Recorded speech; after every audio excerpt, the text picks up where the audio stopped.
আসসালামু আলাইকুম প্রিয় শিক্ষার্থীরা, আমরা এই ভিডিওতে দেখব হচ্ছে জাহাঙ্গীরনগর বিশ্ববিদ্যালয়ের ডি ইউনিটের 2023-24 সেশনে সেট কে থেকে আসা যে 4টা আইকিউ কোশ্চেন আছে, সেই 4টা আইকিউ কোশ্চেন আমরা একদম এক্সপ্লেইন করে দেব, ঠিক আছে।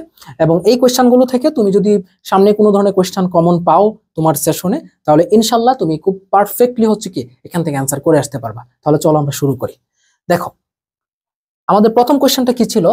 তো প্রথম কোশ্চেনে বলা আছে যে তোমার এ ইকুয়াল হচ্ছে কি 26, এরপর বলা আছে কি সান ইকুয়াল 27, তবে ক্যাট ইকুয়াল কি হবে।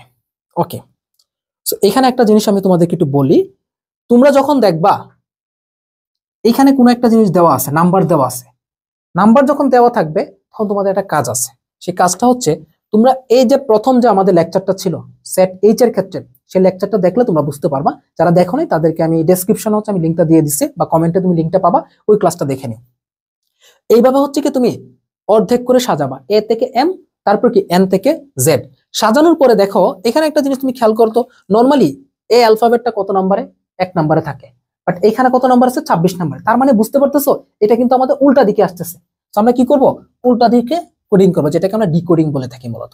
সো দেখো আমরা যদি করি তাহলে জেড থেকে শুরু করবো, 1 2 3 4 5 6 7 এইভাবে করে আমাদের এতে আসছে কত, আমাদের 26।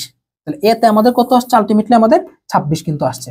তো এখন দেখো এতে যদি আমাদের 26 আসে, তাহলে এখানে সান, সান মানে কি দেখো এস, তাহলে এস কত হবে তোমরা একটু দেখো, এখানে এস ইউ এন, তাহলে সান মানে কত আসতেছে দেখো এখানে এস, এস কোথায় আছে, এই যে এস, এস কত আসতেছে 8, ইউ কত আসতেছে এখানে দেখো 6, তারপর এন কত আসতেছে 13, এন কত আসতেছে তোমার 13 কিন্তু আসতেছে। এখন দেখো তোমরা যদি আমার আগের একটা কথা মনে রাখো, তাহলে কিন্তু তোমাদের এই সারণীটাও দরকার নাই।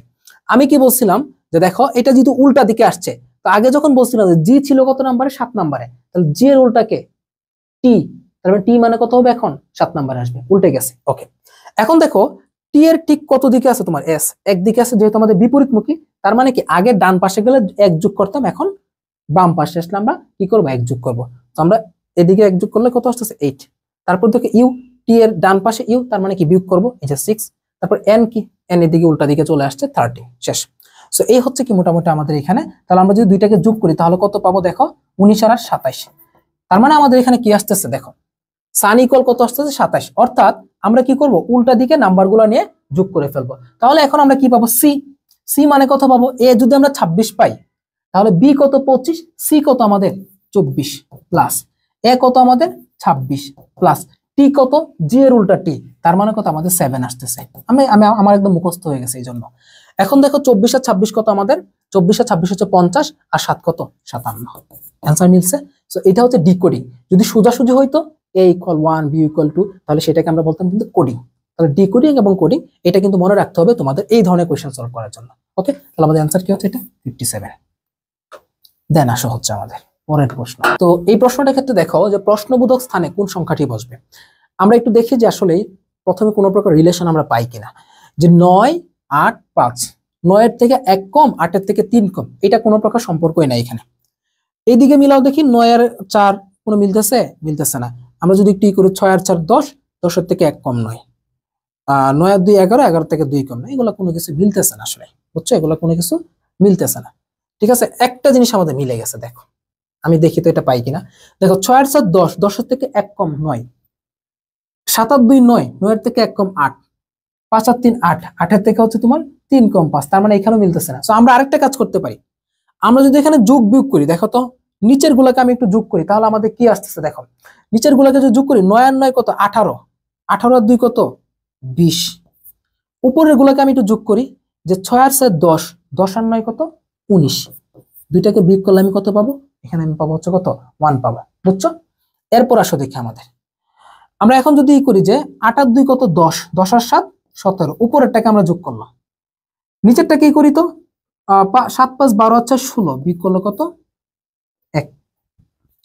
এখন আবার নিচেরটার দিকে চলে আসি, চলো 7 যোগ 6 যোগ সামথিং ইকুয়াল, এখানে আসো দেখি 3 যোগ 5 8, 8 আর 8 কত 16, তার মানে কি এখানে কি থাকতে হবে বলো তো দেখি, এখানে দেখো আমাদের কি থাকতে হবে 17 থাকতে হবে, তাহলে না আমাদের কি আসবে 1 আসবে।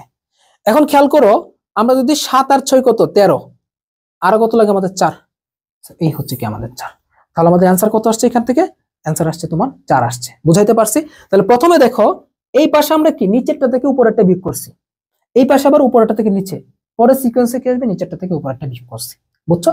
এবং আমরা কোশ্চেন মার্কে কি পাইলাম? এখানে 4 পাইলাম। এটা হচ্ছে কি অ্যান্সার। দেন পরের প্রশ্ন চলো। এখানে কি বলা আছে যে কোন ঘড়িটি 5:30 নির্দেশ করেছে? আমি অলরেডি আমাদের সেট এইচ এর কোশ্চেন আমি খুব সুন্দরভাবে এটা বুঝাই দিছি, এখন আর বোঝানোর দরকার নাই। তোমরা একটু কষ্ট করে ওই ক্লাসটা একটু করে ফেলবা। সেট এইচ যে কোশ্চেন ব্যাংকটা ছিল ওখানে ক্লাসটা করলে তোমরা বুঝতে পারবা। 5:30 আমি বলছিলাম যে হাফ মানে কি বোঝায় বলো তো দেখি? হাফ মানে কিন্তু বোঝাচ্ছে ভাইয়া এখানে 30 মিনিটস। পাস্ট মানে কি অলরেডি অতিক্রম করে গেছে, তার মানে কি আমার 5:30 অলরেডি 30 মিনিটস অতিক্রম করছে কাকে? পাঁচটাকে। সো আমাদের কয়টা বাজে এখন? 5:30 বাজে। এখন বলো তো দেখি 5:30 কোথায় আছে? এই যে আমাদের এখানে আছে তোমার কি 5:30, বুঝছো? 5:30 এইটাকে আমরা কি বলবো বলো তো দেখি? 5:05। তার মানে আমরা বলতে পারি কি 5:05, পাঁচটাকে অতিক্রম করে 5 মিনিট। এখানে আমরা কি বলতে পারি দেখো তো দেখি? 8:25 বলতে পারি। আমরা 8:25 কে কি বলবো? 25:08। 8:25, 25 মিনিট অতিক্রম করে চলে গেছে। এইটা দেখো 5:15 বাজে। তার মানে আমরা কি বলতে পারি? 5:15, 15 মিনিট মানে কি কোয়ার্টার। বুঝছো সবাই? সো খুব ইজি না জিনিসগুলো, একটু জানতে পারলে ইজি। আমাদের এই অ্যান্সার কি বি আসছে, বুঝছো? আচ্ছা, দেন কোশ্চেনে চলো আমাদের। ওকে, ধারার পরের ছবিটি কোনটি হবে? দেখো এখানে একটু খেয়াল করবো, আমরা প্রথমে সিকোয়েন্স মেনটেন করবো। আমি আরেকবার বলছি সিকোয়েন্স, এখনো বলতেছি সিকোয়েন্স। তাহলে প্রথমে দেখো এইটা কোন দিকে আসছে? এই দিকে, এই দিকে। পরের বার দেখো এই দিকে গেছে, এর পরের বার এই দিকে, এর পরের বার এই দিকে, এর পরের বার এই দিকে। এখন কোন দিকে যাবে? এই দিকে। আমরা একটু অপশনগুলোতে দেখি, ডি নাম্বারে এই দিকে, সি নাম্বারে এই দিকে, বি নাম্বারে এই দিকে, এ নাম্বারে এই দিকে। তার মানে কি আমাদের এ নাম্বার অলরেডি বাদ। এখন আমরা চোখের দিকে যাব। পরে আমাদের কোন ধাপটা আসছে? চোখ। তাহলে চোখের ক্ষেত্রে দেখো প্রথমে আসছে বাম পাশ, এরপরে মাঝামাঝি, এরপর ডান পাশ। তার মানে কি লেফট মিডল রাইট, আবার লেফট মিডল রাইট। এখানে কি থাকবে বলো তো দেখি? এখানে এরকম থাকবে রাইট, ঠিক আছে? তাহলে আমরা রাইট পাশে দেখি একটা আছে, রাইট পাশে দেখি দুইটা আছে। তাহলে আমাদের দেখো এইটাও বাদ, এটা মিডল। তার মানে কি আমাদের অলরেডি সি এবং ডি আছে। এখন চলো আমরা একটু ইটা দেখে নিই। তুমি একটু খেয়াল করে দেখো, এখানে কিন্তু নাক যেটা আছে, নাক কিন্তু ফাঁকা, দুইটাই ফাঁকা, মিলে গেছে। তো আমাদের মুখ দেখতে হবে। তো মুখের ক্ষেত্রে যাই, প্রথমটা এইরকম, পরেরটা সেট এরকম, এরপরেরটা এরকম, একটা এরকম, এরপরেরটা এরকম, এরপরেরটা কি হবে বলো তো? সোজাসুজি। তাহলে সোজাসুজি কোথায় আছে? এই যে সোজাসুজি। সি নাম্বার মিলছে। সিকোয়েন্স মেনটেন করো, ইজিলি পারবা, একদম ইজিলি পারবা। জাস্ট সিকোয়েন্সটা মেনটেন করবো ভাই, ইজিলি পারবে এগুলো। ভার্বালের চেয়ে নন ভার্বাল যে এতটা সহজ, তোমরা শুধু সিকোয়েন্স মেনটেন করে এগুলো পারো। ভার্বালে তো অনেক সময় অনেক ডিফিকাল্ট কিছু থাকে, বাট নন ভার্বাল কিন্তু একদম ডাল ভাত, দেখবার পারবা। নন ভার্বাল আসলে তোমাদের সুবিধা বেশি। ওকে, সো এই 4টা ছিল আমাদের। সো যারা হচ্ছে জাহাঙ্গীরনগর ডি ইউনিট পূর্ণাঙ্গ কোর্স চাও একটা, বা পূর্ণাঙ্গ কোর্সে ভর্তি হয়ে একদম পুরা বেসিক থেকে অ্যাডভান্স প্রিপারেশন নিতে চাও 100%, তাদের জন্য কিন্তু আমাদের চ্যাম্প 2.0 কোর্সটা। তো এই কোর্সে মূলত তুমি লাইভ ক্লাস পাচ্ছ, বায়োলজি, কেমিস্ট্রি, ইংরেজি, বাংলা, আইকিউ 5টা সাবজেক্টের লাইভ ক্লাস পাচ্ছ, এবং বায়োলজি, কেমিস্ট্রি সকল বিশ্ববিদ্যালয়ের জন্য তোমরা হচ্ছে আর্কাইভ ক্লাস পাচ্ছ। সেই সাথে অনলাইন এক্সাম থাকবে, একটা চ্যাপ্টারের জন্য না কিন্তু, একটা চ্যাপ্টারের যতগুলো ক্লাস হবে প্রত্যেকটা ক্লাসের জন্য একটা করে online exam. Printed model test, printed model test মানে হচ্ছে তুমি বাসায় বসে রেগুলার প্রত্যেকদিন অফলাইন এক্সাম দিতে পারবা আমাদের অনলাইন প্রতিষ্ঠান থেকে। প্র্যাকটিস শিট, প্রতিটা কোশ্চেন মানে প্রতিটা চ্যাপ্টারের জন্য 200 কোশ্চেন বা 150 কোশ্চেনের একটা প্র্যাকটিস শিট তুমি পাবা, যেটা সলভ করলে তোমার 100% কোশ্চেন কমন পাবা। হ্যান্ড নোট থাকবে, খুবই কম্প্যাক্ট হ্যান্ড নোট। এগুলো গুছিয়ে পড়তে পারলে তোমার ইনশাআল্লাহ প্রত্যেকটা চ্যাপ্টার সহজ হয়ে যাবে, এবং উইকলি মেন্টরশিপ। সো ওভারঅল একটা পূর্ণাঙ্গ কোর্স হচ্ছে আমাদের চ্যাম্প 2.0। অলরেডি 300 জন শিক্ষার্থী যুক্ত আছে। তোমরা যারা এনরোল করতে চাও আমাদের হোয়াটসঅ্যাপ নাম্বারে যোগাযোগ করো, এনরোলটা করে নাও, এবং জাবির জন্য একদম সবথেকে সেরা একটা প্রিপারেশন নাও। আসসালামু আলাইকুম।